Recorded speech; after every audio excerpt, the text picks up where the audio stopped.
Hey, it's me, everyone on Earth. If you're listening to this when it comes out, that means April Fool's Day is approaching, and we, as all of the people on Earth, are saying, don't do an April Fool's joke. Just don't do it. The world doesn't need it right now. You know what the world needs? It needs you to keep listening to this episode of this podcast. Before we continue my first ever journey through the Harry Potter series, just a few quick announcements. Hey, what you're going to listen to is a live show. It's the Grand Rapids live show where Johnny and I did a bracket to determine the best spell in Harry Potter. It's a very fun time, and the announcement that I have that's related to this is that there's more Potterless live shows happening in a city near you if you live in one of the cities where we're going. So we will be doing shows in Washington, D.C., Seattle, Washington, Phoenix, Arizona, Indianapolis, Indiana, Chicago, Illinois, Milwaukee, Wisconsin, and Minneapolis/St. Paul, Minnesota in the coming months. That's what we have booked up until the end of June. There will be some things announced later that will be happening later in the year, but those aren't confirmed just yet. So if you want to go and get tickets and learn more about where exactly the shows are, when they are, all that, you can go to potterlesspodcast.com/live and get tickets. It's going to be a fun time. I'm very excited for all of these shows. And speaking of Seattle, in addition to doing the Potterless live show on April 21st, I will also be doing live shows with my old improvised hip-hop troupe, A Tribe Called Yes, on the 22nd and the 23rd and April 28th through 30th. If you go to bit.ly/Schubes Tribe, so bit.ly/SCHUBESTRIBE, all lowercase, you can get tickets. And if you search for A Tribe Called Yes opening night on YouTube, you can watch this performance. So if you're in Seattle and you want to check it out and see what it's like, or if you don't live in Seattle and you want to see me do improvised hip-hop, I'm very good, you can go and just find it on YouTube. It's a very good time. Now, if you don't live in one of these cities, I'm very sorry. I'm trying to do more shows. I'm trying to do shows outside of the US as well. It's just really hard right now given the world, but hopefully in the near future we can make that happen. But if you still want to get some Mike Schubert book nerdy stuff in the mix, you could listen to the other podcast that I've got coming out on a regular weekly basis, The Newest Olympian, similar structure to Potterless, but we're doing the Percy Jackson books. We're on the second book right now. It's very fun. It's a very good time. You can listen to that wherever you get your podcasts by searching for The Newest Olympian. And you know me, I've got all those other podcasts going on. If you go to my website, Schubes, it's schub.es, you can check out the stuff I'm doing, whether that's Horse or Modern Muckraker or Meddling Adults. We're currently working on season 4. Lots of fun stuff going on over there. And you can always just follow me on social media at Schubes17. But I'm very thankful that you are listening to this episode. I really appreciate that people are still listening to stuff that's coming out. And if you want to listen to stuff from the past, you can still go to patreon.com/Potterless and sign up for the I just want the Potterless stuff tier, where you can get anything that was posted during the 5 years of Potterless's Patreon's existence.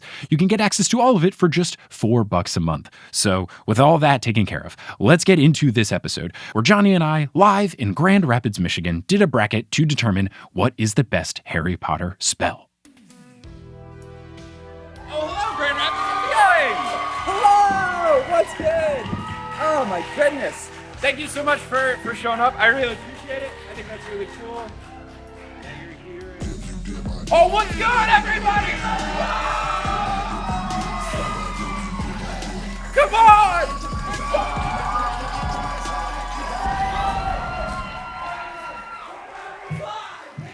Woo! Oh. Thanks for coming out, Grand Rapids. Oh, this is my first time here. It's a lovely town. I didn't know much about it, but my last show was in Ohio. Okay, good.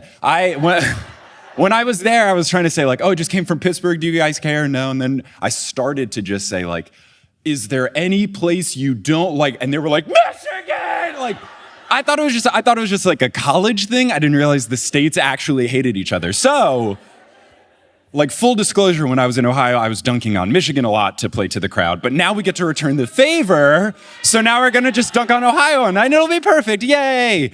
But there's more than just dunking on Ohio that we have to do tonight. There's other things on the agenda. And we need to determine what the best spell in Harry Potter is. There's a lot. There's many different things. We got to find out what the best one is. And in order to answer this question, I'm not just going to do it alone. I'm going to have some help by one of my bestest buds in the whole wide world, Johnny Frohlichstein. Come on!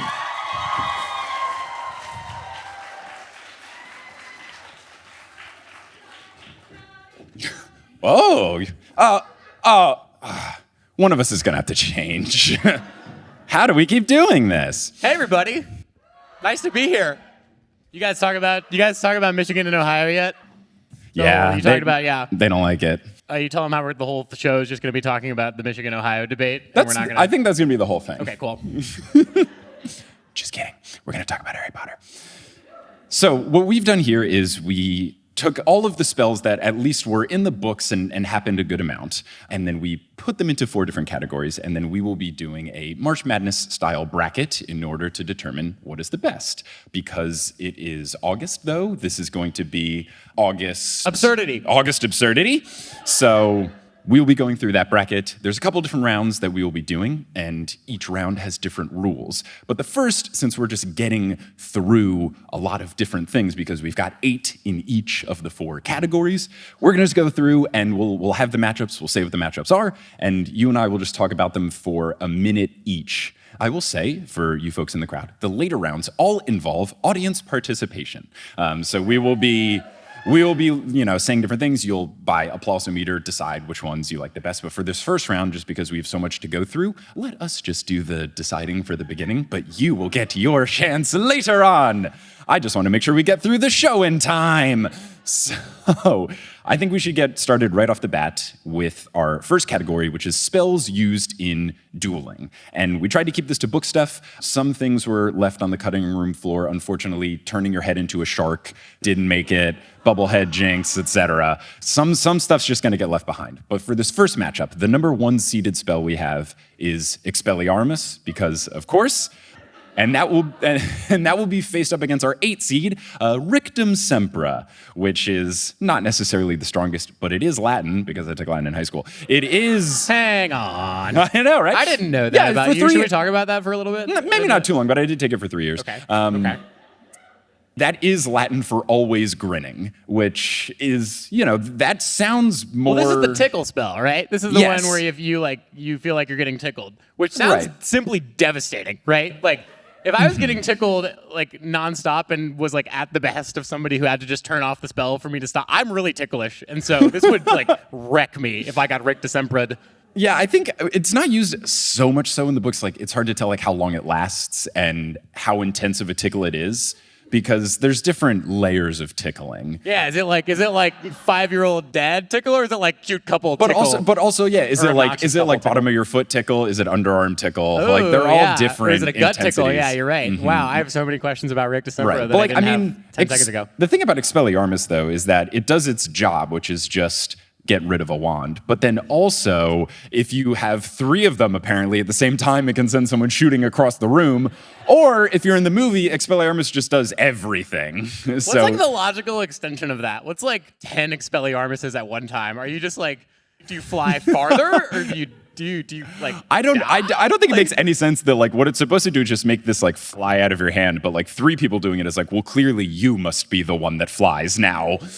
Yeah, and it's also Expelliarmus I imagine that implies it has to be a weapon. Like, it couldn't make your hairbrush fly across the room. The Latin of this is just like a fancy way to say expel, like go away. Got it. Yeah. Thanks, Latin.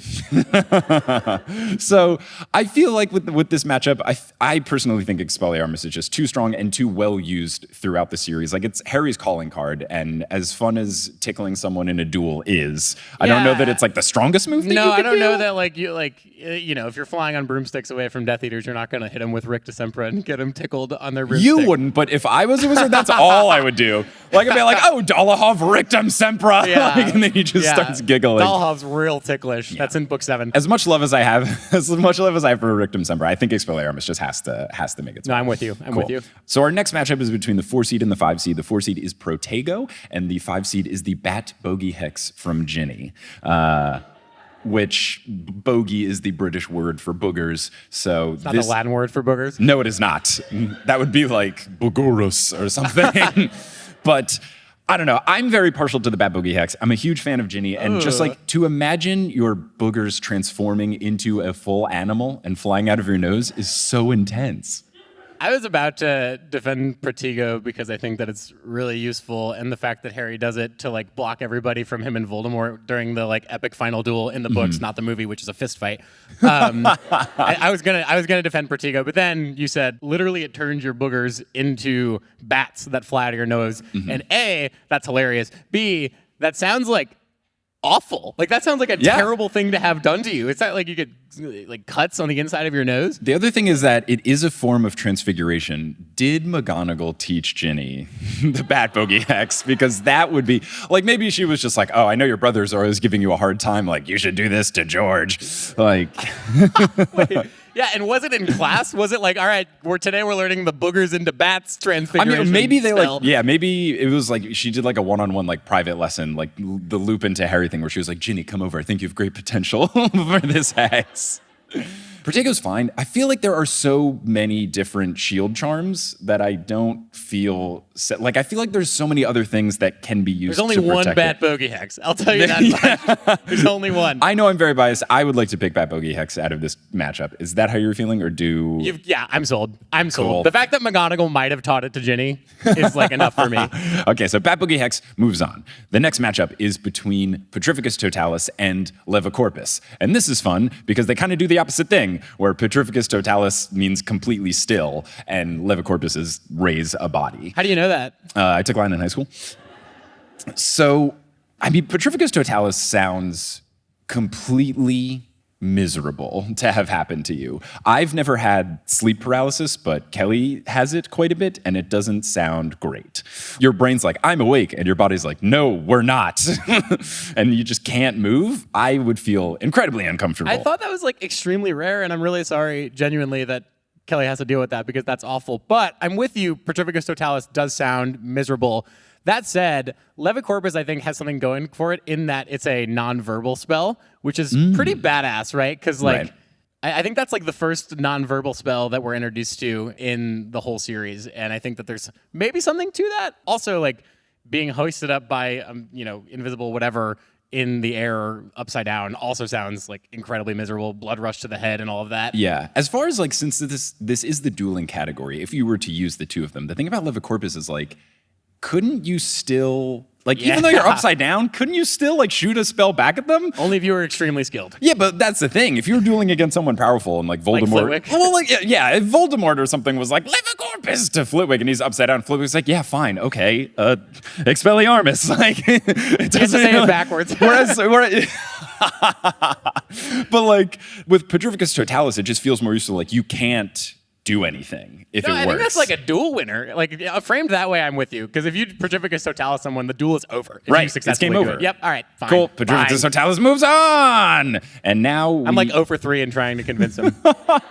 Well, it's my show! Just like for what show we're going to watch on TV together.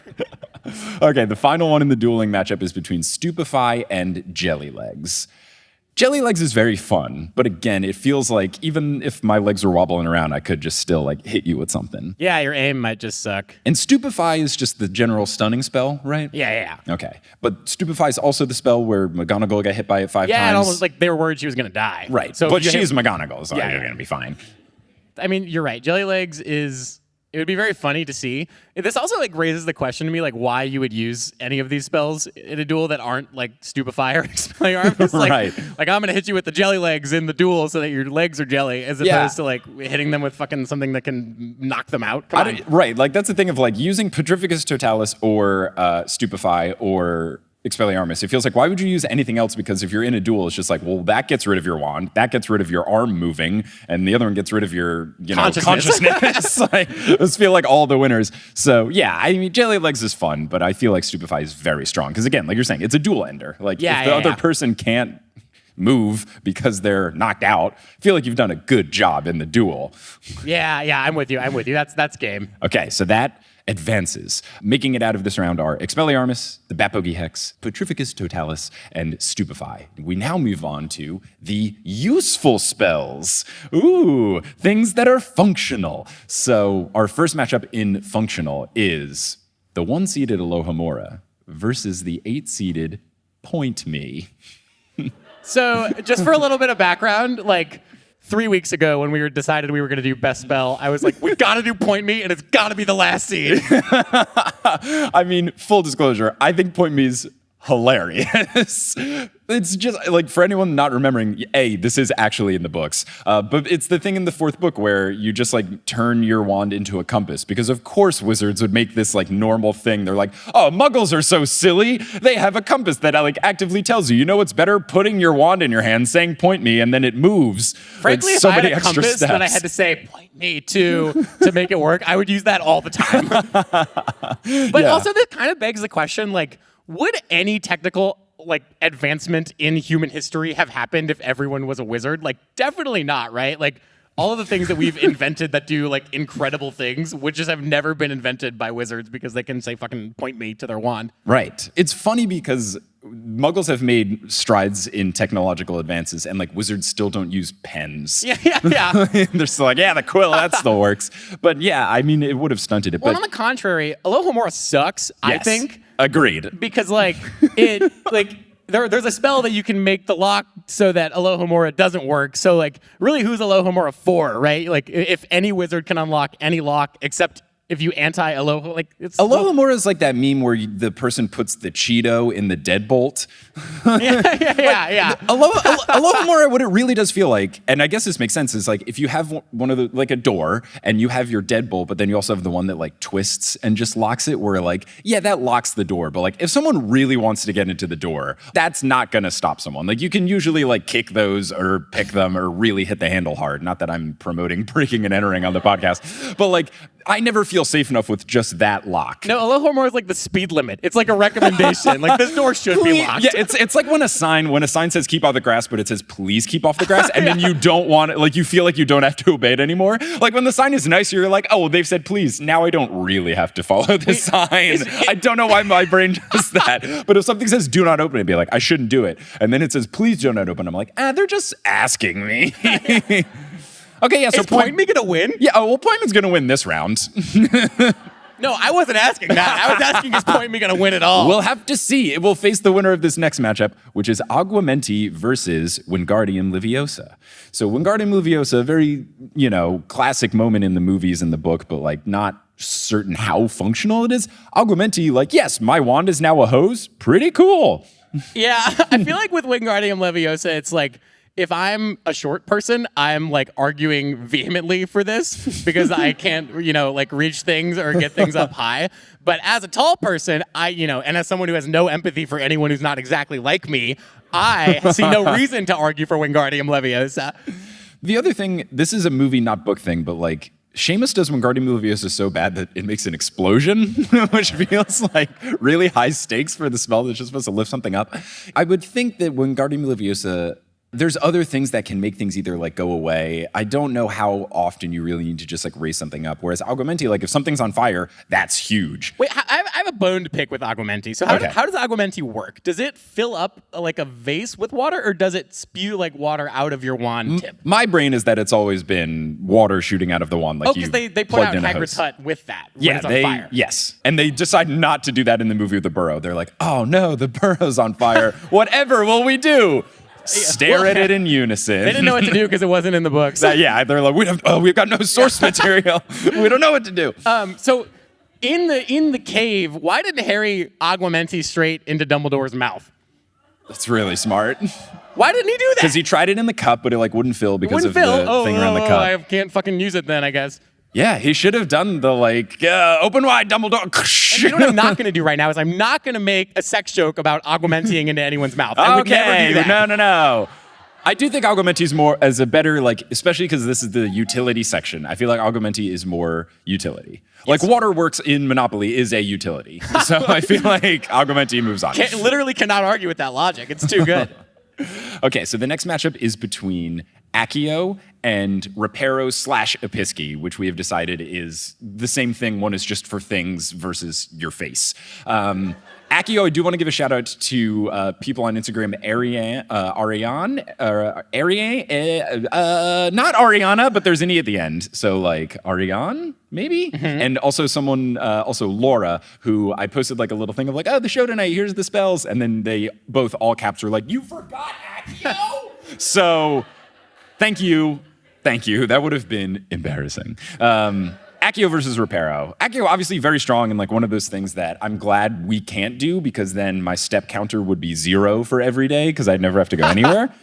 But I feel a little like not as great about Accio because there's all those times Harry tries to do it for stuff and then it just doesn't work. It feels very vague. I always respected when he was just like, Accio Horcrux, like, yeah, good, you tried. But yeah, it is a shame that it feels like Accio is very, and I guess this is just JK, but it feels very like plot dependent as to whether or not it works. No, yeah, that's a fair point. Although like for me, I'm torn on this one because Accio, as someone who loses all of my things. Yeah, you're really good at losing things. I'm incredible at losing things. But as somebody who's is a nerd and has glasses and, you know, has bullies that break my glasses on the regular as a 27-year-old man, I'm torn between. But I think that my frustration with losing all of my shit all the time would overcome. So I would vote Accio. I would agree. I think Reparo Pisky, obviously very useful, but like I feel like there are other healing type spells, and a Pisky and a Reparo are like specifically limited to like not severe breaks of things. So the fact that they have like a strict limit of like not going to work as well is a little more frustrating. Whereas Accio, like, yeah, that is super useful. So a Pisky works for your pinky, but not your femur. That's amazing. I think so. I mean, they don't just like a Pisky when, you know, the bludger like wrecks Harry's arm, and then Lockhart is like, I know. How about no bones? Well, maybe they could have been Pisky'd if Lockhart hadn't been like that. Yeah, I mean, I think the only use we see of a Pisky really in the book is when Tonks does it to Harry's like bleeding nose when Malfoy like curb stomped him in the Hogwarts Express. So Jesus, that's awful. I mean, he just like stomps his face, which That is is so wild. evil. Yeah, it's super intense. God, don't do that. Draco, like, yeah, Draco will literally stomp on someone's face instead of going to therapy. Okay, final utility matchup is Lumos / Nox. Again, one does, you know, if it's a light switch on off, or Impedimenta, which just slows you down. I think you just made the argument for us because the Muggle version of Lumos Nox has already been invented, but the Muggle version of Impedimenta has not been invented. Yeah, I mean, slowing someone down is pretty useful. It could also be like a dual one is pretty good. If someone was chasing you, very good. Lumos and Nox, like, it is very functional to have the flashlight app on your phone just to be like, oh, cool, yeah, great. But it does feel like you could also have a candle. Or a flashlight. Or wizards could just like use electricity. I don't know why they've decided like, no, not for us. We love our torches. Like, No. The thing is, there's too much magic in the air at Hogwarts, and so the plot means that they can't have that. The other thing about Lumos is it's not like Nox is cooler in that it turns out all the lights in a room. That's nice. But then Lumos does just like turn your wand. So like you can just buy a flashlight. Like it's not that like there is a replacement of Lumos / Nox. What's the point of the Deluminator if How? you can just use Nox? Leave! I think the thing is there is no point of the put outer except that it was silly and then she made a spell that did what it did, but then she was like, uh-oh, plot. Yeah, really important thing that's gonna make Ron come back. That makes a whole lot of sense. I think Lumos Nox has to win here. That's Okay. so effing useful to be able to turn on the lights or turn off the lights. Well, I guess you can turn on the lights. Right. You can turn on your wand. I guess the other thing is Impedimenta is just worse Petrificus Totalis because like why make someone slow down if you could just make them stop? It's like a yield sign versus a stop sign. Like you might as well go full stop. Well, that's sort of the same logic that we were using in our dueling, which is like there are some spells that like logically you should never use because there's just a better version. Yeah, for sure. It's like Pokemon. Like just evolve it. Why you don't need a second Charmander. Like get your Charizard and go along. Okay, so now we're getting into the evil spells. Evil spells. We did have to add a couple that weren't necessarily evil so that we could flesh it out. But we also off the bat for this best spell thing, we said no to the unforgivable curses just because that's too easy. Like spell that kills people, like yeah, that would have won, and this live show would have been 15 seconds long, and you would have been very upset. Would have killed the live show is what you're saying. Yeah, it really would have. So we did no unforgivables. So number 1 seed is Legilimens, and number 8 is Fiendfire, which is garbage. Bullshit, terrible, I hate it. So I feel like Legilimens is going to win, but we should still give it its stage of why. Yeah, so I think Legilimens is actually cool, and I love that it's not exactly like mind reading, but that it's like more nuanced and complex than that. And I think it also gave us many of the best scenes in the entire series in book 5 when Snape is Legilimensing Harry in the middle of the night in his dungeon for some reason. Yeah. I think that like is really powerful, whereas Fiendfire was the plot device to end all plot devices that was super unnecessary. It didn't even matter. Like, it broke the story and then ultimately did not need to be there. It's so frustrating. Yeah. So I'm very anti Fiendfire. I know you are too. So let's move on. Little Gentleman's wins. Great. that was Next matchup is between Incendio, the better fire spell, and then Mors Mordre, which is the fancy way to say the one that casts the dark mark into the sky, which is very cool for vibes, not necessarily the most functional, but it does set the stage. It's definitely super evil too, because they used to cast the dark mark over places where they had killed someone, right? Yes. And so I think that's like certainly evil. It fits the bill. Whereas Incendio is it's put things on fire, which is, I guess, another evil thing that the evil people do to the borough in the movies. But I'm a little torn on this one. Yeah, I mean, Mors Mord is like the vibes are very strong. Like, it is very cool. It sets the ambiance. Like, it is certainly evil, and Incendio is just like an evil way. Like, fire just feels like things, I don't know. The Death Eaters feel like they were all pyrotechnic kids. Like, they were totally those kids that like lit off fireworks and stuff. Burnt and, like, ants with their magnifying glasses. just like they would take matches from restaurants because you're 12 and you can reach up on the hostess counter and take it home with you. Not to over-index on the movies too, but the way David Tennant yells Mors Morta in the fourth book is primo. So I let's like do it. that one. That's enough over the edge. Mors Mord to win. It's also just a cooler name. Like, that's way fun. Now, 3 seed is Sectum Sempra. 6 seed is Geminio, which we did put here just because it was used in an evil manner. It is just the duplicating spell, but when it was comboed in the vault, like the only time we really see it in the books, it was done in like a evil way. But Sectum Sempra is like some real shit. Like, that translates to always cutting. Like, just constant cuts sounds gross, and I don't want any part of that to happen to me. No, I'm with you, and also like the way that Snape wrote 4 enemies by that spell implies that like he was willing to use that as like a 16-year-old to like literally murder someone that he didn't like at school. That is wild. 4 enemies is also funny, just like Snape. Did he anticipate someone taking his textbook? Because, like, would you invent your own spell and then give it its own name and then be like, just in case I forgot, don't use this one on your friends? Like... Yeah, also I love like the notion of a 16-year-old being like, these are my enemies. Yeah, I mean, but in the world. That is such like a 16-year-old thing to do, though. Like, That's it's perfectly on brand. Thing to do, like it's in Dragon Ball Z. Dear diary. Yeah, these are my James enemies. Potter was really mean to me today. I'm gonna make fun of his kid for 7 years. So, okay, I think Sectum Sempra defeats Geminio. And then the final matchup we have is between Obliviate and then Serpent Sorcia, which Serpent Sorcia, I think Puffs kind of ruined it for me because all I imagine with Serpent Sorcia is like the pretend like can of corn thing where you open it just like, and then it's just like, I know it's like a real snake, but it still feels like a non-intimidating snake would just like come out of the wand and just be like, and like make a stupid like wee sound like when it did. Yeah. And Obliviate is like a special kind of evil, you know? That's like, I mean, you can make somebody forget their own child. That's it can get really evil. intense. Like, in the wrong hands, like in Hermione's hands, used for good. In the wrong hands, that can be incredibly scary. Serpent Sorcia, I also feel like if someone did that to you in a duel, it's very easily thwarted. Because if someone went, Serpent Sorcia, you could just be like, go away. Like, you could just, like, what's anti-Accio again? Depulso? The banishing spell, whatever it is. Depulso, like, someone's like, Serpent Sorcia, oh, Depulso, your snake is gone. Like, it feels very easily like, oh, you've activated my trap card. Imagine you hit it with Depulso and then it gives you the adios, amigo. Oh, that would be very good. So, yeah, I feel like Obliviate wins here. We can now move on to our final category, which is the Hufflepuff category. It's just other. It's other spells that were fun that we couldn't fit in. Yeah, I'll take the rest. And hey, what I gotta say, like, I do not mean this as an insult or a dig in any way. These are the most fun spells because they have no functionality. You don't use them in a duel, and they're not evil. This is going to be the hardest section because they're all great. Number 1 seed, Expecto Patronum. Fantastic. Number 8 seed, Wadawasi. Need to get rid of some gum that Peeves the Poltergeist has? Well, boy, do I have a very specific spell for you.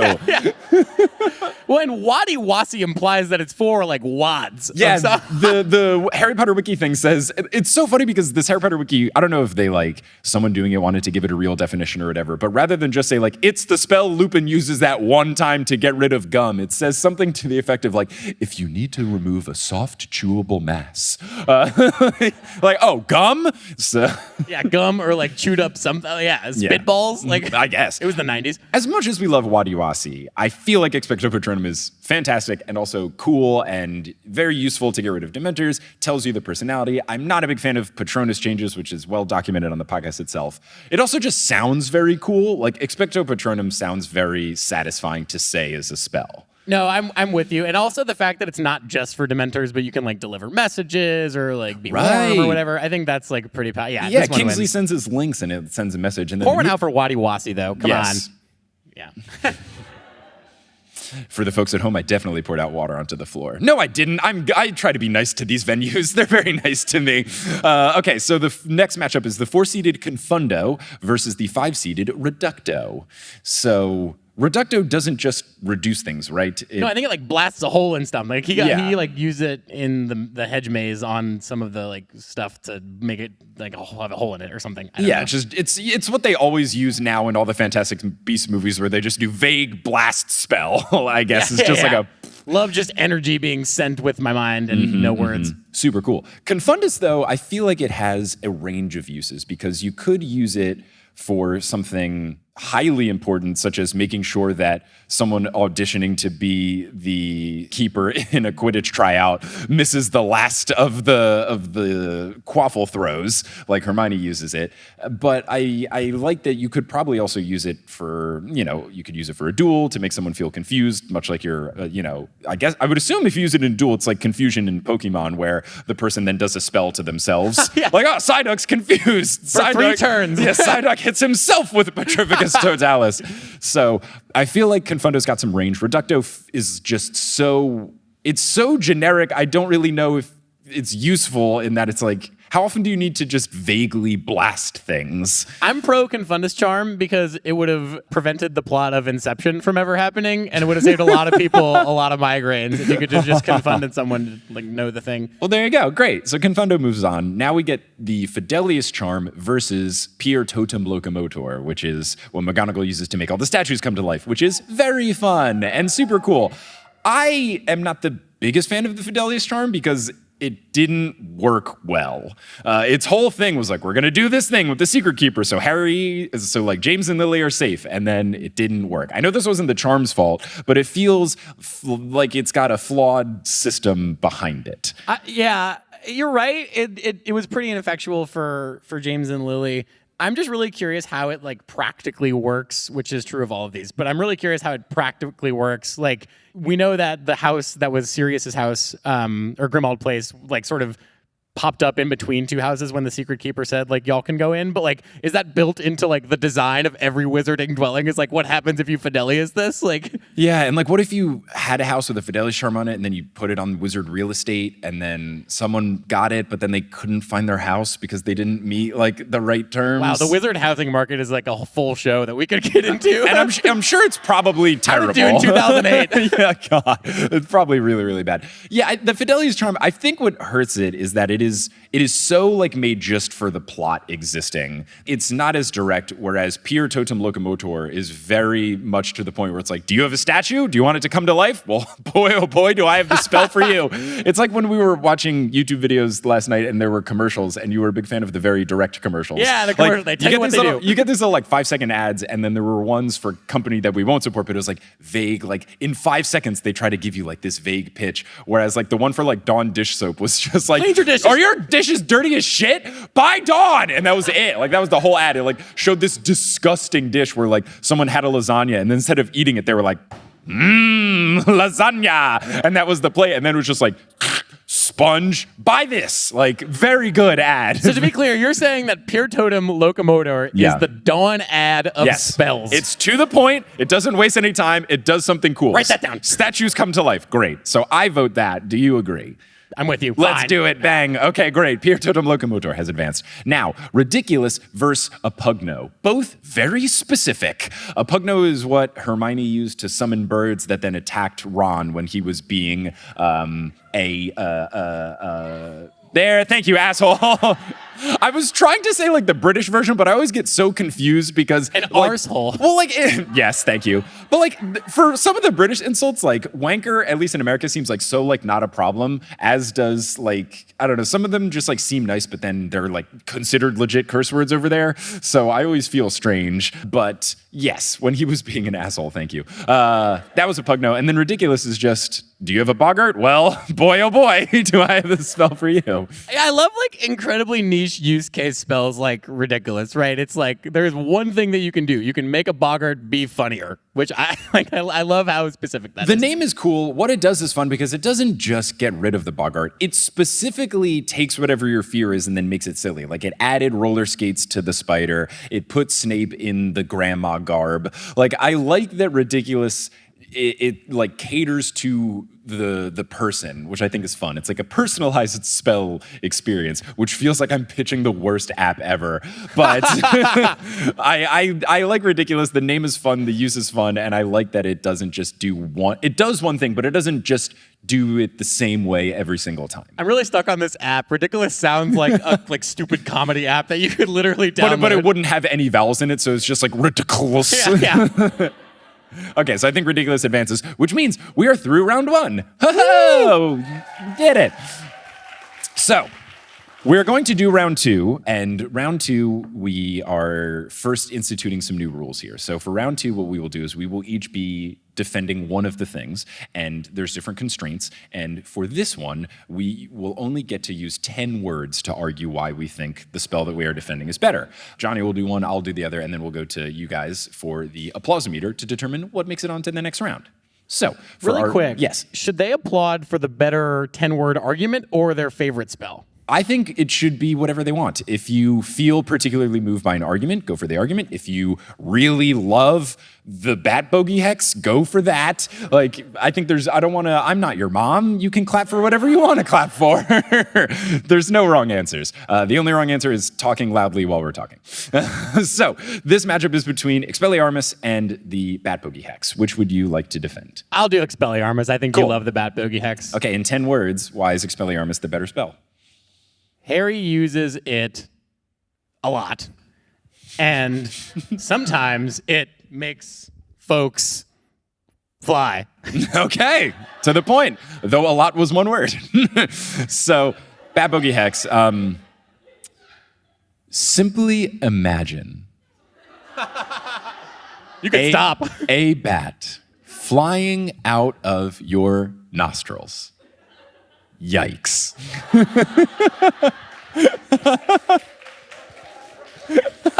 Wow. Okay, if you think Expelliarmus should advance, make some noise.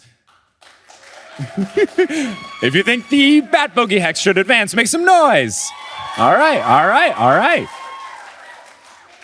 Bat Bogey Hex defeats it, and Harry, somewhere off in the distance, just shudders. A disturbance in the one spell that he likes. Okay, so now we get to Petrificus Totalis versus Stupefy. Ooh, this is a really strong matchup. I'll argue on behalf of Petrificus Totalis. Okay, you want to go first or should I go Sure, first? I'll go first since you were first last time. Why did they Petrificus Totalis Neville? He was trying to help. That was T apostrophe help. T apostrophe help. To help. This is not an argument for Stupefy. McGonagall survived 5 Stupefies from Aurors. Damn. What a badass.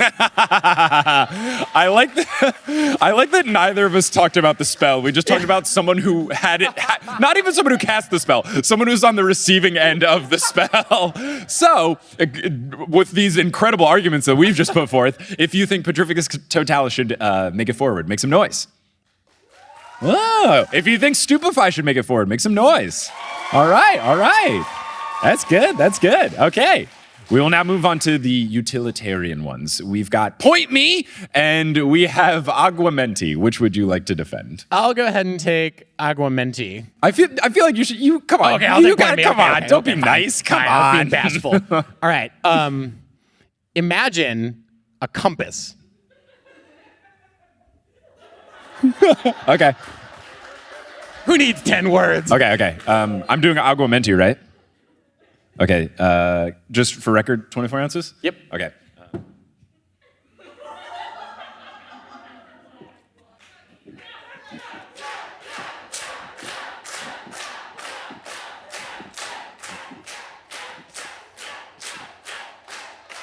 Frat star.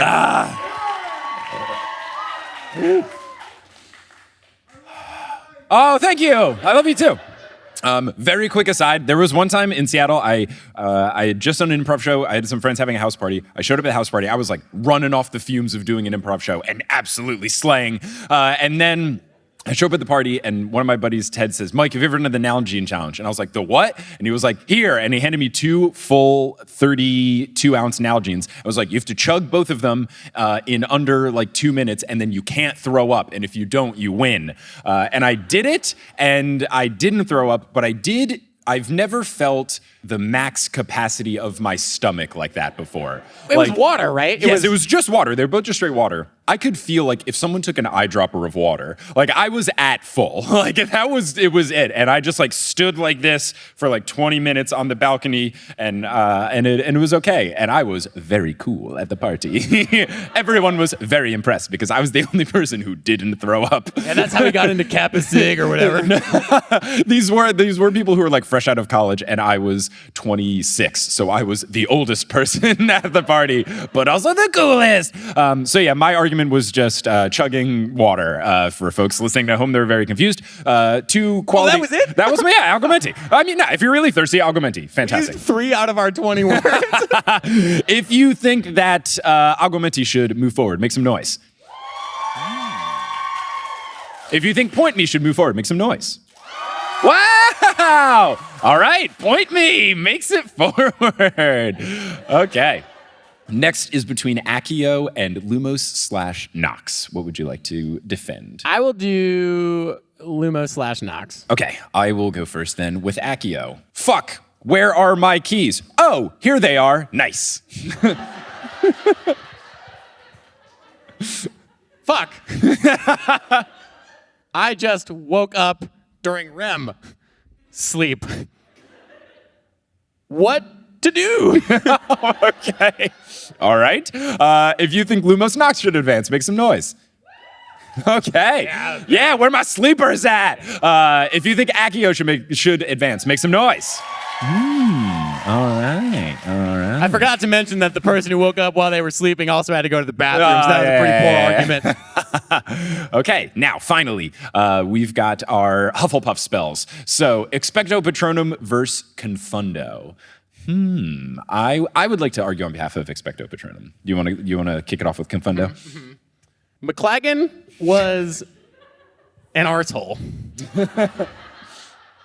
Didn't deserve to be a player. Okay. Dementors are so terrifying, but this spell removes them cutely. This is going to be a blowout. I can already feel it. If you think Confundo should make it forward, make some noise. What? Oh, wow, one person, baby. Wow. If you think Expecto Patronum should go on, make some noise. All right. Cool. Very, very fun. What an upset. Okay, now we have Pure Totem Locomotor versus Ridiculous.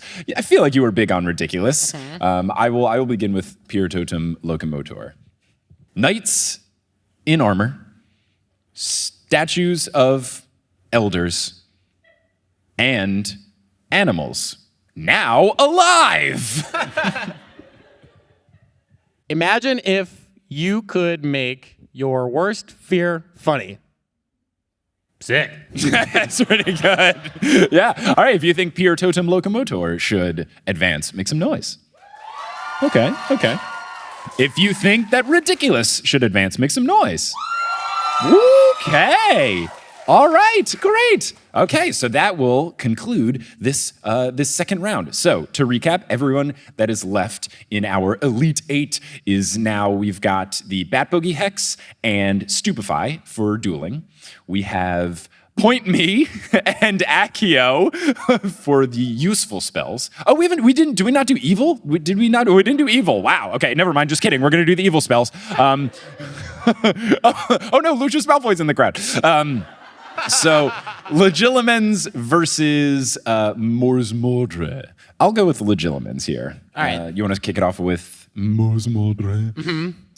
Suppose you wanted to scare everybody. Just shout Mors Morde and watch. Okay. Do you want to defeat your rival? Read their mind. Legilimens. That was 11. If you think Mors Mord should advance, make some noise. Okay. If you think Legilimens should advance, make some noise. Okay. All right, final matchup, and actually this time, Sectum Sempra versus Obliviate. Which would you like to defend? I'll do Obliviate. Okay, I will start with Sectum Sempra. Oh God, ow, it's everywhere and it keeps going, help!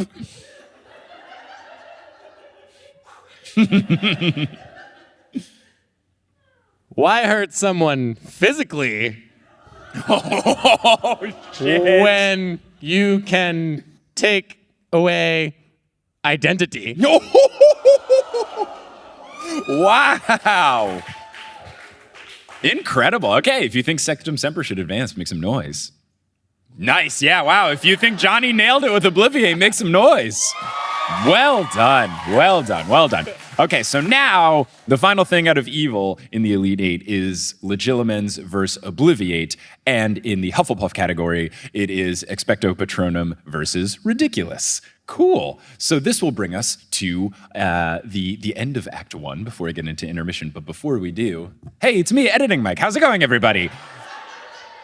I'm here because this is a very special live show in that we actually have a sponsor for the tour, which is very cool. So LeakyCon, the Leaky Cauldron, Mischief Management, they are sponsoring Potterless. So they wanted me to talk a little bit about LeakyCon and Mischief merch. So LeakyCon, if none of you have been or you haven't heard of it, it is the largest unofficial, now very proudly unofficial, Harry Potter fan convention that celebrates the fandom and its impact on the world. So all the good stuff that you like about Harry Potter, JK's never been to one, so great big plus. You've come to LeakyCons. I always have a good time because I get to do stuff like this, but you've also had a good time as well, yes? Because I get to watch stuff like this. But yeah, I mean, everyone's having a fun time. Fans are just being their truest selves. People of all ages, it's a great time. There's 2 coming up in 2022 in Orlando in the last weekend of July to celebrate Harry's birthday and only Harry's birthday. No one else that happens to have a birthday the same day as Harry Potter. And also in Denver in October of 2022 for a magical kickstart to the Halloween season.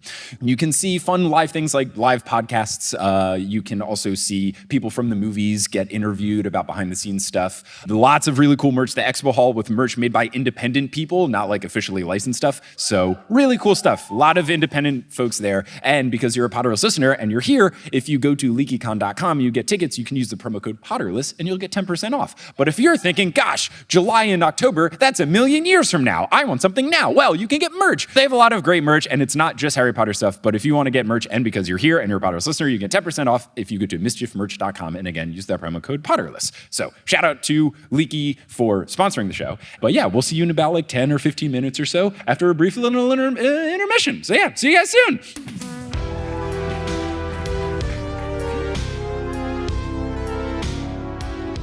Oh, hello, past live Mike. It's me. Not live editing Mike. How's it going, everybody? I hope you're doing well. In the intro of this episode, I mentioned that we are doing a Potterless live show in Seattle. But in addition to the live show in Seattle on April 21st, I will also be performing with my old improvised hip-hop troupe, A Tribe Called Yes, on April 22nd, April 23rd, and then April 28th through the 30th. If you want to learn more about that, you can go to bit.ly/Schubes Tribe. So bit.ly/SCHUBESTRIBE, all lowercase, and you can get tickets. So So if you're in the Seattle area and you want to see me doing some improvised hip-hop goof-em-ups, check them out. And also, if you don't live in Seattle and you just want to see this stuff, we do have a filmed performance of opening night, a sold-out show, one of the best performances we did. We really kicked it off with a bang. If you just search for A Tribe Called Yes on YouTube, we will be there. It says opening night. It's the whole thing. It's some good stuff. If you skipped the intro of the show, that's okay. I'm going to very quickly recap what I talked about, which is one, I've got the newest Olympian going on. It's a similar structure to Potterless. It's a very good podcast. If you like me being nerdy about books and stuff, you're going to love it. The Percy Jackson books are really good. You will blitz through them if you have not read them before, so you can read along with the pod. It's a very fun time. There's a bunch of episodes out. You can go to patreon.com/Potterless, and for just $4 a month, you'll get access to anything that was posted while Potterless was regularly posting episodes. So just $4 a month, you get access to all of the director's commentary, all the bonus episodes, all that good stuff. Check it out. It's still patreon.com/Potterless. You can listen to my other podcasts, Modern Muckraker, Meddling Adults, Horse, and we are currently working on a new season of Meddling Adults, so there should be more episodes that come in the future. Horse comes out every other Monday. There's lots of stuff I'm doing in the podcast space, so you can check all of that out. And again, make sure you stay subscribed to Potterless, because basically once a month or so, I will be posting old live show episodes, and it's always a fun time, and I love being able to share them with all of you. You can also go to the Potterless YouTube channel. I've been posting some videos and fun stuff there, some footage from recent live shows, and I'm going to start posting tour videos because I've been taking a camera around with me to all of these live shows, so lots of different fun stuff. And before we wrap up here, you're going to just hear words from a few sponsors, make it feasible for me to keep being a full-time podcaster. Some of these ads will be read by me, others of them won't. The ones that are not read by me are inserted locally, so don't be surprised if you hear an ad that is very specific for your location or in a different language if you live internationally. But once those ads are complete, we'll get back to the rest of this live show episode of Potterless.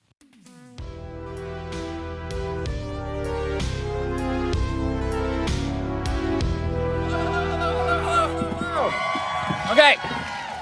All right. Let's waste no time. We have things to determine of what's the best. It's not a waste of time. No, this is very important research. Okay, so for this next round, the Elite Eight, we have a special rule in which we will be making acrostics. So an acrostic, if you are not familiar, if you're currently not in third grade, is where you have a whole word and then you would make a word with each of the letters.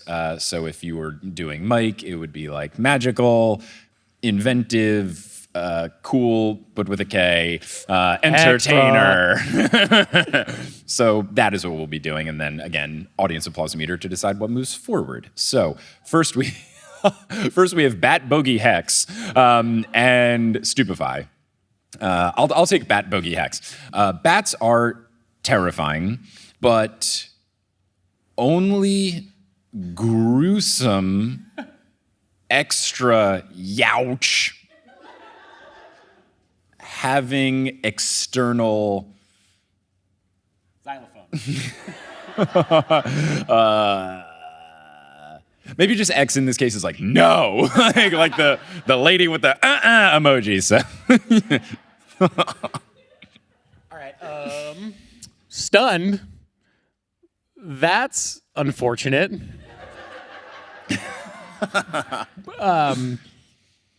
Particularly even for you. Ah, okay. If you think the bat boogie hex should advance, make some noise.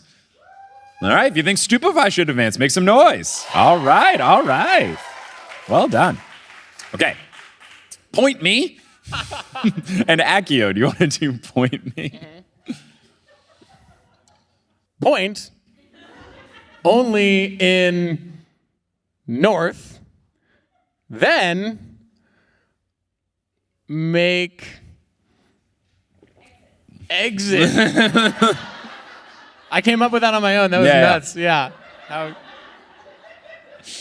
Okay. Accio. All catchable. No, I got this. All catchable, carryable. Yeah, all catchable, carryable items, thank you. And objects. Okay, if you think that point me should advance, make some noise. Well done, okay. If you think Accio should advance, make some noise. Ooh. I think it was Accio. Okay, all right. I think it was Accio. We'll have Accio advance then. Point me. You did so well. Yeah, we are so love you, proud point of me. you. Okay, so now Legilimens versus Obliviate. Which would you like to do? Obliviate. Okay, I will do Legilimens. Okay. Ooh, okay, fine.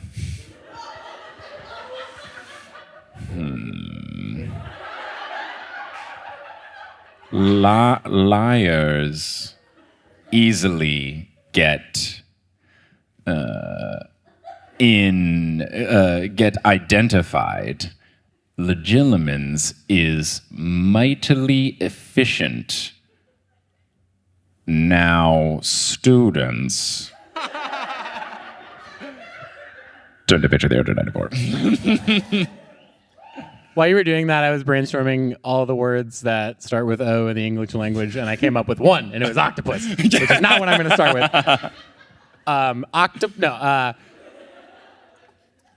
Only believe lies if venerable individuals aren't testing Obliviate ever. Swing and a miss. If you think Obliviate should advance, make some noise. If you think Legilimens should advance, make some noise. Okay. Hufflepuff battle is between Expecto Patronum and Ridiculous. Which would you like to do? I think I've been on Team Ridiculous and you've been on Team All right. Expecto all day. All right, how about you kick it off with Ridiculous? All right. Really insane demon. That's the block, right? Is kooky. You could do Kooky. You could do kind of kooky. Yeah, it's kind of kooky.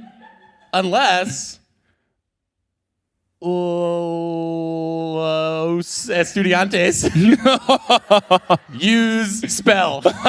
Wow. Okay. All right. Okay. Expecto Patronum. All right. Evil. Evil. Please evacuate. Curiously, though over, passed away there. Really, on, now, move! Expecto Patronum. How many ways can you come up with to say go over there? Get the hell out of here, Dementors! If you think Ridiculous should advance, make some noise. Okay. If you think Expecto Patronum should advance, make some noise. Okay. All right. We now have the final four. The categories will start going against each other. So we have Stupefy versus Expecto Patronum.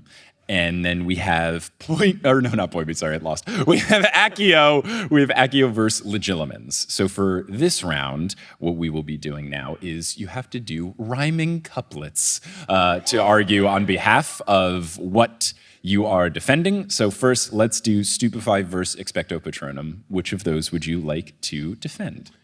I will take Stupefy. Okay, and I will do Expecto Patronum. Would you like to go first or second? I'll go first. Getting hit in the chest with Stupefy ain't any fun, but that's what's going to happen when you get stunned. Okay. All right. Dementors sucking your soul. Man, what a drag. Use Expecto Patronum and summon a stag. That was fire. If you think Stupefy should advance, make some noise. If you think Expecto Patronum should advance, make some noise. Okay.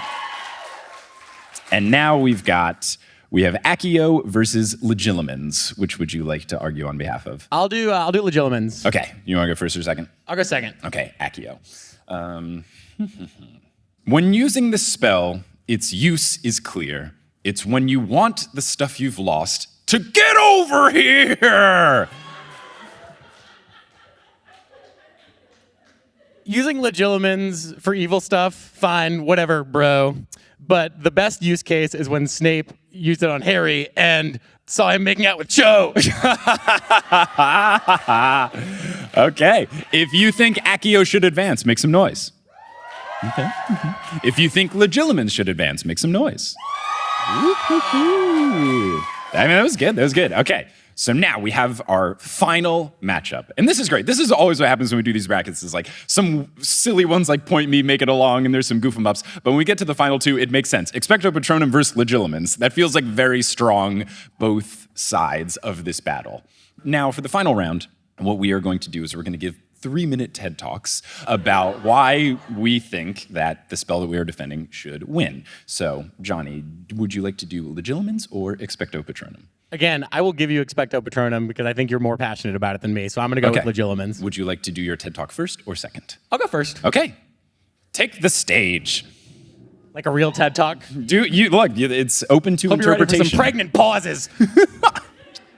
How much could you accomplish if you knew what everyone in this room, nay, everyone in any room, was thinking at any given time? Let's say, for example, that you were a big bad, and your mortal enemy had a godfather that you could use the art of legilimency to make him think he was in the Department of Mysteries getting tortured. We've all been there. To be able to not only know what someone is thinking, be able to see someone's past memories, but also to plant false images in their mind, that is the future. That's Neuralink. And I know that other spells, I won't say any names, might be able to get rid of Dementors. And that's really, really important. I get that. But, again, you right there, you would be able to know what the person next to you is thinking about this absolutely ridiculous TED Talk that you're watching right now. You're probably thinking the same thing, if I had to guess. So I think that the art of knowing what someone is thinking is so powerful and so broadly applicable that is by far the best spell. And so, y'all, I truly believe that you should vote Legilimens 2021. And if I had to have a full ticket, it would be Legilimens Point Me 2021. Don't bring, they love Point Me, that's unfair. Yeah, no, I cheated. I didn't say that. Pretend I didn't say that because I cheated. That's all I have to say. You know what to do. You know who to vote for. Well done. Okay. So, Expecto Patronum.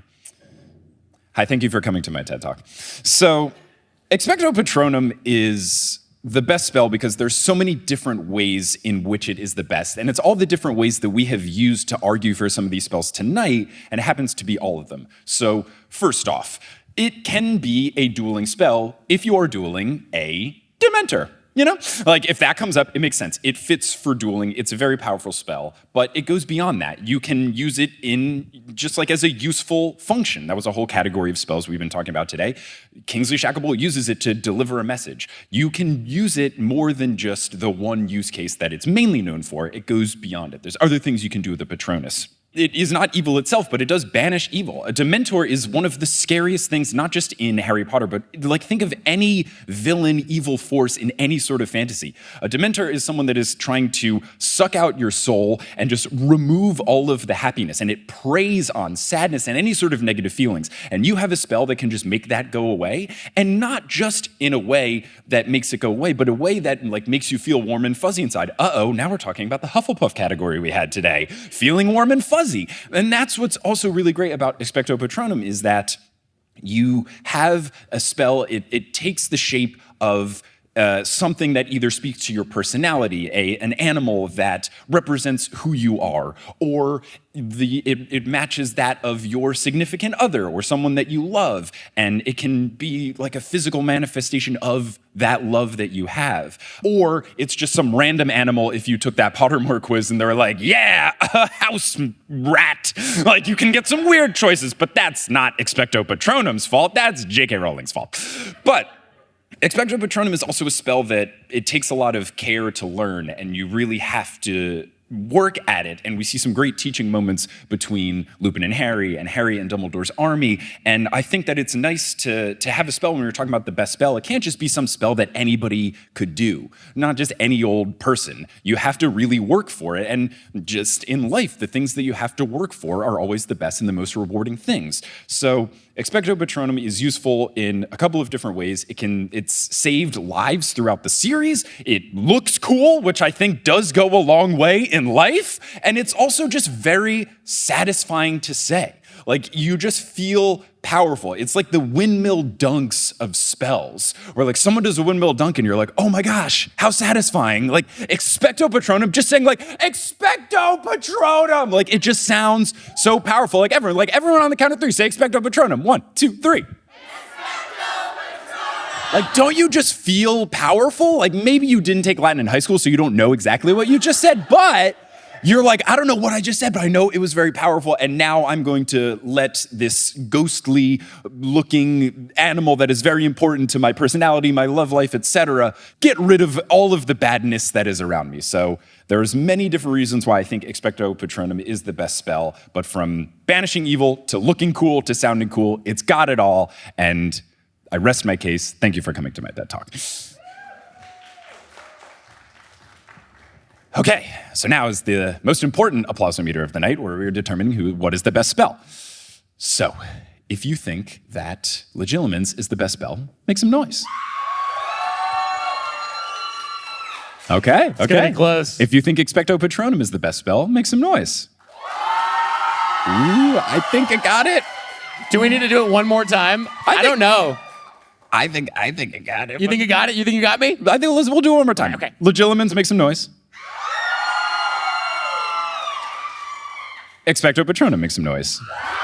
Okay, yeah. All right. So, Expecto Patronum is the winning spell of this. We have done it. The best spell, according to us and you folks here in Grand Rapids, Michigan, is Expecto Patronum.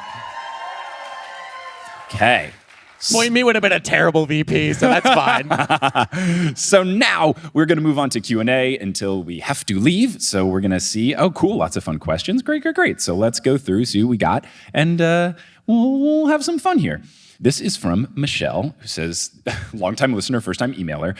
Mike, if you and Kelly were characters in the Harry Potter books, what would your roles be, and how would you have met? Given Kelly and I's history, which is that like in high school, we lived in towns very close to each other, but never crossed paths.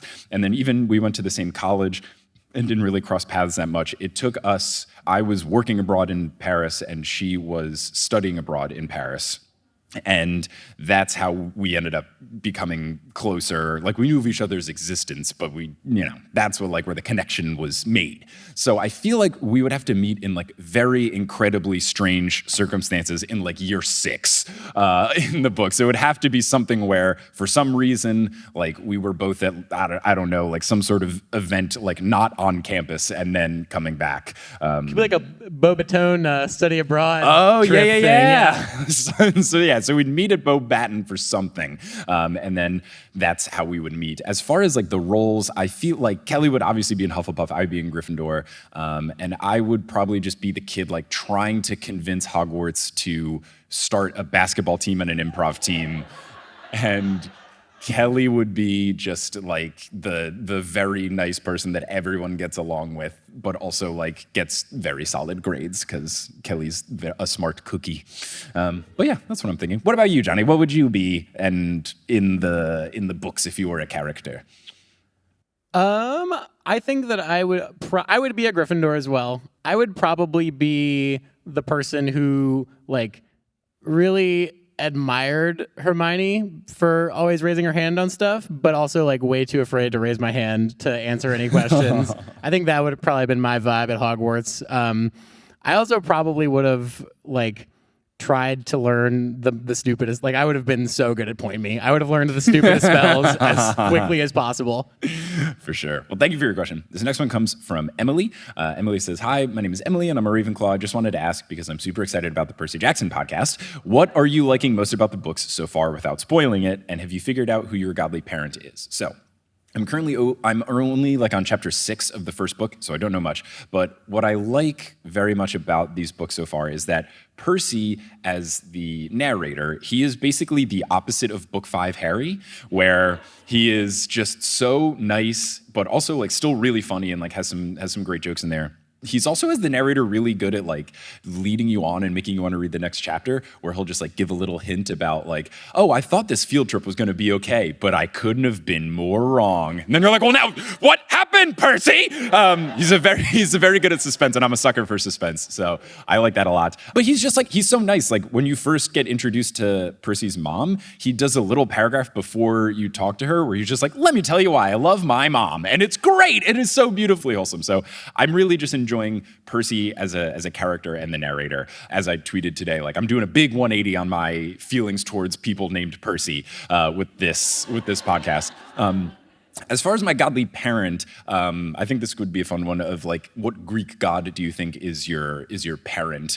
I don't know so much, like my knowledge of Greek gods starts and ends with Hades, the video game. So I would only have to be doing it like based on those people. I like Hermes, especially in the game, because he's very much like, I talk very quickly. And so does Hermes. He's moving around really quickly, doing a whole bunch of stuff. I feel like that suits me given all that I have going on at the same time in my life. But also I really like Dionysus in Hades because he's just like, he's a little bro-ish, so I don't know that fits, but he just like wants to make sure everyone's having a good time and is just like very concerned that like the vibe is right and making sure everybody's like happy and all. And that's like how I am if I'm like hosting a party. I'm always trying to like go to everyone, make sure everybody feels included and stuff like that. I was going to say, yeah, after your party where you chugged 2 Nalgenes, you were definitely going to be Dionysus. Frat star. What about you? Who would be your Greek god parent? I think probably, and maybe my view of him is like way too rooted in fucking Disney Hercules, but I think Hermes probably, because I love Hermes and Disney Hercules so much, how he's just like flitting around, like floating at the party, just like cracking wise to everybody. So I think I would be Hermes. Nice. Or he would be my dad, rather.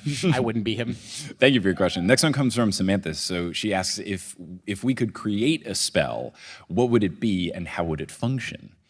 I would love a spell that you could ask the spell, like, did I leave the oven on? Or, like, is my backpack in the trunk? Because, like, all that stuff, because there's been, like, multiple times, because I'm on tour and stuff, I'm, driving around with, like, my microphone and my laptop and stuff in the same backpack. And there's been multiple times where I'm, like, I'm driving, I know my backpack's in the car, but I'm like, let me just pull off at the next stop sign and, like, go around the back and make sure that, like, it's still there. So something where I could just say a spell and ask it, like, did I do this thing? And then making sure that I don't have to, like, turn all the way around and make sure I didn't leave the lights on or whatever. Yeah, I think mine's similar but more specific because, especially since the pandemic, I've been really bad about this, where I'm, like, ready to go, like, hang out with people, whether outdoors or whatever, and, I'm, like, driving there, and then I'm, like, fuck, I didn't put deodorant on. And that happens to me all the time now. It's because I'm bad at hanging out with people because I haven't done it in a while. Because Accio deodorant is one possible thing, but even less inconvenient would be to just like a smell spell that would make I would make myself smell good. And like, whatever, smelliest or something, and under my armpit. Yeah, that'd be good. That'd be good. Smelliest. I like it. Okay, this next question comes from Bree, and she clarifies, which is very important. If you've ever been to a Potterless live show, or if you've ever heard, if usually what we normally do is like pass around a microphone and people say, hi, I'm so-and-so, my house is this. If you say that you're from Slytherin, you must clarify that you're not racist. Because if you are racist, I just can't field your question. I'm sorry, I have to draw the line somewhere. So Bree clarifies, hi, I'm Bree, I'm from Slytherin, but I'm not racist. If you could redirect any of the Harry Potter movies, which one would you pick? This is good. I get asked the casting thing a lot, so this is like a fun twist on that.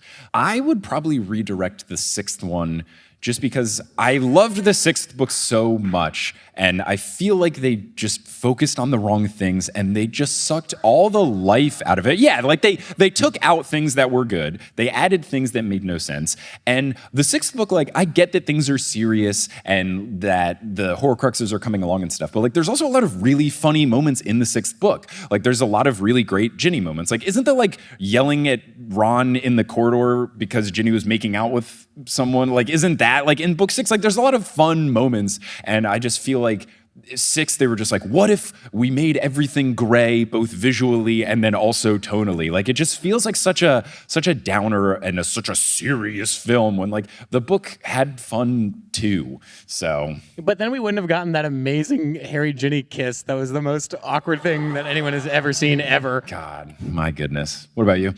I think that I would redirect the fourth one for a lot of similar reasons. I know that book is very dense and very plot heavy, but I think that they watered down the plot of the fourth movie so much so as to not include Winky, so as to not explain who the hell Barty Crouch Jr. was and what his deal was. The whole thing with breaking him out of jail, like, you know, I think that the fourth movie just left so much on the table that I would redirect that one. Yeah, cool. Thank you for your question. This next one comes from Alita. She says, hey, Mike and Johnny, what is your favorite comfort meal and/or dessert? I'm partial to spaghetti with meat sauce and vanilla cupcakes with chocolate frosting and rainbow sprinkles. If it wasn't blatantly obvious, I am indeed a Hufflepuff. It's very good. Yeah, favorite comfort meal or dessert? Dessert for me, I would say, is any sort of like ice cream thing that's coffee flavored. So either like a coffee, just straight up coffee flavored ice cream, or like a milkshake or anything like that. My dad, that's always been his favorite flavor. And from a very young age, I always enjoyed that. But I don't drink coffee, which is strange. But I do like coffee flavored things. So anything like that would be my comfort dessert. I feel like I was gonna say mac and cheese for my comfort food, but I eat it way too often for myself to consider it a comfort food. So I think my comfort dessert is, I think just something that I've baked makes me feel really like happy and wholesome when I eat it. So like I make this like cinnamon swirl bread thing, and I'll make it for you sometime. It's really good, and I would say that's my comfort dessert. The other thing I would say for comfort meal for me is probably chicken parm, because I grew up in a very Italian part of New Jersey, so I ate it a lot. And then when I was first learning to cook, one of the first things I learned was just to make breaded chicken in the oven. And then my dad very astutely was like, you can make chicken parm really easy, just like pour sauce and then cheese on it, like for the last 5 minutes. And I was like, oh my God, I've unlocked cuisine. So it was like one of the first things I've learned to cook, and it's just I have a fun time making it. And then recently, a fun story with it was when Kelly and I, in December, we were going up to visit her sister. They were having a kid, so we were driving up to Montreal to help them out and stuff. And we had like a bunch of chicken breasts in our fridge that we were going to be gone for like a month. So I just made like all of them into chicken parm, and we just like showed up with a giant Tupperware full of chicken parm, and then we ate it for the next like 4 meals. It was great. It was a good time. Oh, okay. This would be a good one for both of us. So this is from Josie, who is again a not racist Slytherin, who says, a lot of people read the Harry Potter books as they were released. I was wondering if there was any series that you read as they were being written, like in middle or high school. Same so for like you. Which series can you not do a podcast for? Right, yeah. The thing is, I guess, I know, Captain Underpants is the answer. I used to get those every year at the book fair, and I would finish them like on the bus ride home. Like I would just devour them, and I look forward to every book fair they would have a new one out. So that is certainly it. Gosh, I loved those. Love a book fair too. So good. I read Harry Potter as it was coming out because, unlike him, I wasn't planning on making a podcast about it later when I was 12, so I could read them when they were coming out. I got the 7th one delivered to me at summer camp, and I went to summer camp in Michigan, like 40 minutes north of Muskegon, 40 minutes south of Ludington. Does that make sense to y'all? And I loved it there. I got the 7th book delivered, and they held them until like after the day of camp was over, because otherwise nobody would have been doing the camp things. And so they gave them to everybody at like 8 p.m. and I read like 75% of it in one night, which is way too fast for a whatever I was year-old to be reading. But I finished it the next day, and somebody was talking to me about it, and they were like, "Man, that like Pettigrew death scene was insane." And I was like, "Frankly, I didn't know that Pettigrew died. Like that was over my head the first time I read it." Oh man! So this next one comes from Lanesa. Did I say that properly?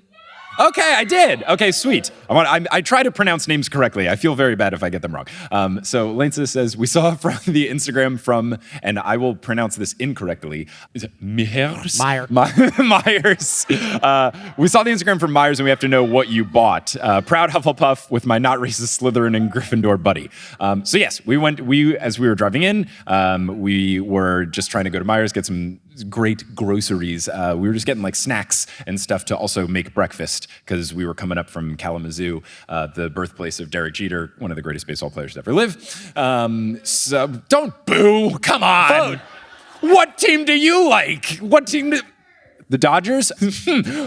You like the team that's spending more money than God to put their team together? Come on.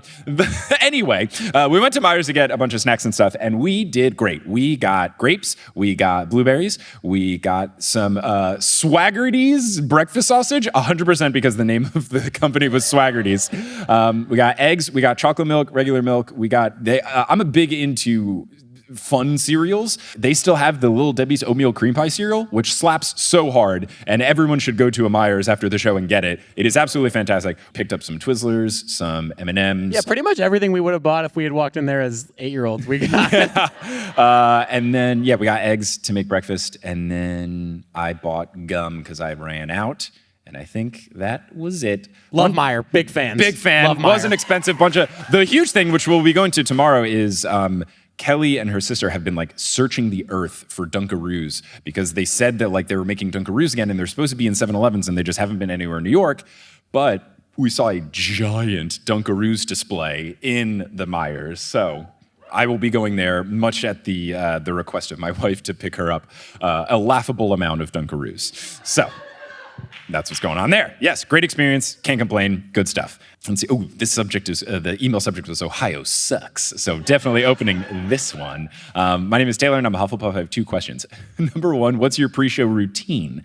Pre-show routine for me is just obviously got to like set up all the stuff, help people with merch and audio and all that stuff. But then it's usually just making sure all of the notes are in order, drinking a lot of water, fixing my hair 58 times, making sure it looks good. Then I immediately make it look bad by dancing ridiculously across the stage. I do make sure that the money guns are hidden for the wonderful money gun reveal. And then I usually just like text Kelly that I'm about to go on stage. And then if I'm with a guest, we'll do some sort of like, high five, hug, etc. Get the good vibes of like, let's have a good show. That's pretty much it. I also make sure I eat food because I get hungry very quickly. So I try to eat like before the show, but not like too much before the show where I'm like, oh, thanks for coming to Potterless Live. I'm digesting. My pre-show routine, since this isn't my job, is just following him around like a little duckling. Like the second question from Taylor was, I've never read Percy Jackson before and I want to read along with the new podcast. How many episodes should I read for the first episode? I like this because I also call chapters episodes all the time now.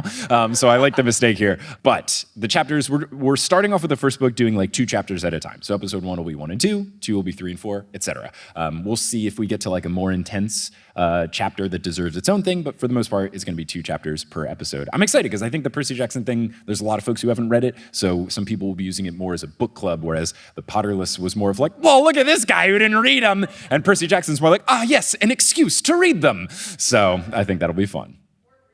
Or reread them, exactly, true. Well, and that's a fair question too, because the first, like Sorcerer's Stone, the Potterless, there was like 2 episodes, right, of all of Sorcerer's Stone, right? And then yes. it was like wild decision. It was like 3 episodes, 1 chapter. Absolutely wild decision. Okay, this is a great question, and I'm now realizing there's a lot of people when they're saying words that have G and R in it, they're both capitalized. I thought everyone was doing the thing that I do when I type, where I like have the shift key kept down too long, but now I'm realizing you're spelling like great, like GR, because it's Grand Rapids. That's very cool. This one's called Michigan is greater than Ohio.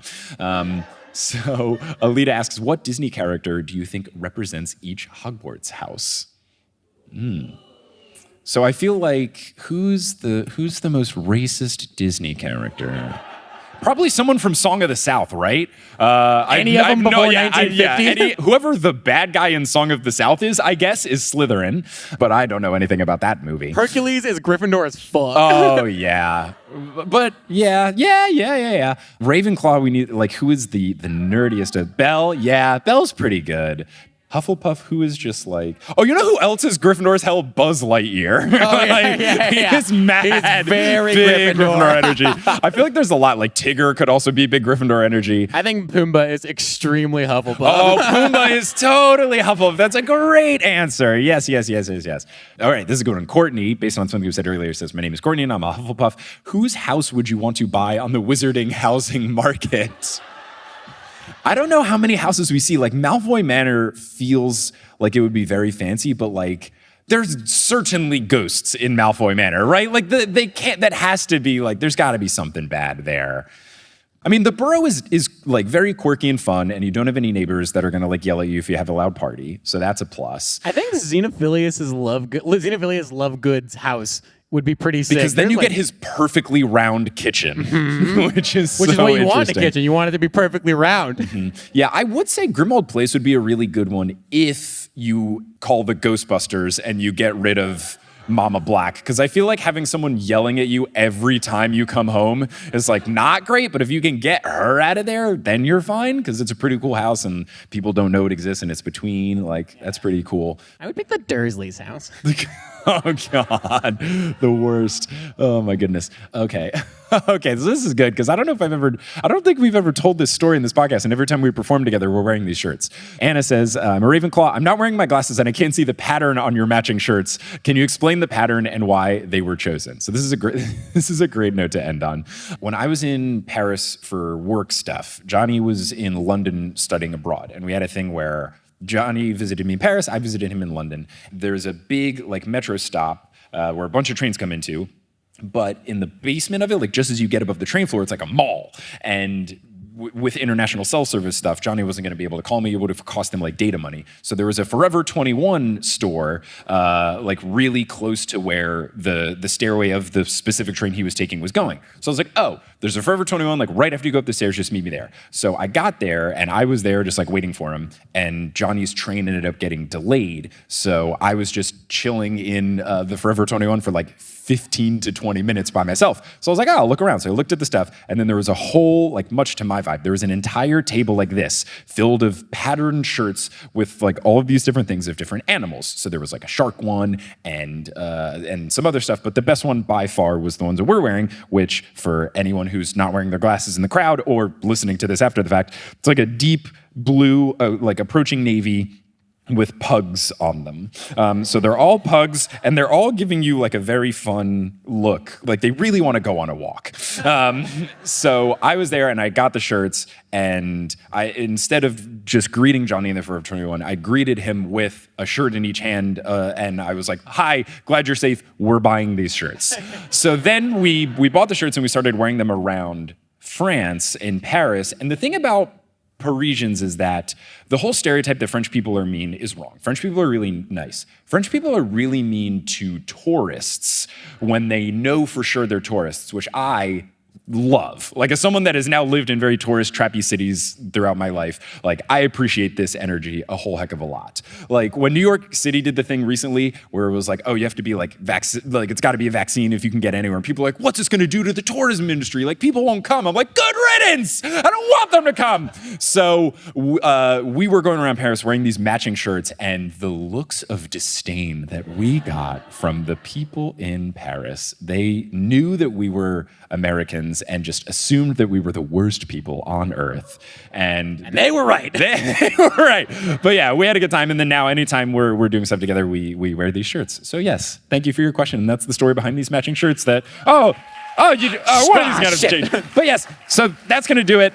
Thank you all so much for coming out. This was such a blast. This was absolutely fantastic. Thank you all. That was a very fun show. I hope you enjoyed. Did everybody have a good time? We had a good time. Hope you had a good time. Thanks again to the Wealthy Theater for having us and all the staff. Everyone has been incredible. So huge shout outs to all of you. Thanks to all of you for coming out. For people who drove, whether you were close or not, thank you so much for coming. Thank you to Leaky for sponsoring the whole tour. And thanks to Johnny for being my guest here and being a whole lot of fun. But yeah, this has been a good time. Under normal circumstances, if the world wasn't the world right now, I would, hang out in the back, meet and greet, all that stuff. But I want to try to keep things safe and not have people like conglomerating and stuff like that. So instead, I'm just going to, go back in the green room and you can all disperse and all. But thank you so much for coming out. I really do appreciate it. Like this tour, I was crushed when it got pushed and seemed like it wasn't going to happen. So for it to actually happen and for people to show up and to show up in like great numbers, that is really cool. So again, thank you all so much. I really appreciate it. And finally, as they say in the wizarding world of Harry Potter, before they use the spell that is just a compass but way cooler, before they say point me, they say wizard. Thank you so much for coming out! Thank you so much for listening to this episode of Potterless and listening all the way to the end. That is really cool. I've already said everything I want to say in the intro, and I also said it in the mid-roll. So if you're listening to this, you've probably already heard me say all the stuff. So I'm just going to say thank you. Thank you for listening. I think it's very cool. Whether you are listening to this as it came out, or way after the fact, or you're re-listening to Potterless, or whatever, however you are interacting with Potterless, in whatever year it is, I really appreciate it, and I think it's very cool, and I don't know how far into the future you listen to this, but check out the stuff I'm doing, whatever I'm doing. I'm at the point where you can Google my name and some stuff will come up. Check out what I'm doing. That would make me very happy, but also I just hope you have a great day. I'm glad you listened to this. I hope you keep listening to stuff if there's more things for you to listen to, and I really just appreciate you being here and enjoying this silly content that I've put out into the world for you to put into your ear holes, and that just makes me very happy. So until we cross paths again in whatever way, shape, or form, wizard on.